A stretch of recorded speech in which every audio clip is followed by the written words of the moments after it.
花300块改造一间自己喜欢的工具房是啥体验呢？自从改造老家房子以来，我的工具是越来越多了，谈不上齐全，但已经远远超过普通家庭拥有的工具了。很早就想改造一间属于自己的工具房，今天终于安排上了。这些板子是几年前老爸买的，我要用这些板子做一个放电动工具的柜子，只要你不懒，你也可以做得到。这还是我第一次做柜子，看起来不咋样，但还是挺实用的。然后还做了一个小木台，可以放一些大件的工具。3块板子还剩下半块，刚好还可以做一个挂壁小柜子。工具太多了，如果不把它们归类好，找起来真的很麻烦，特别是那些体积比较小的工具，没用的时候随时可见，需要的时候又找不到。不知道你们有没有过这样的感觉？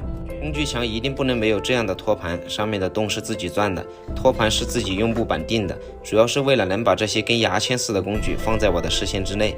花了整整2天时间终于搞定了，但还是有一部分的工具比较乱。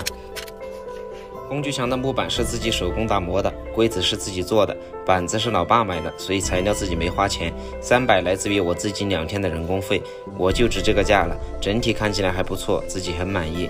我家猫咪就住这个房间，希望它能看好我的玩具。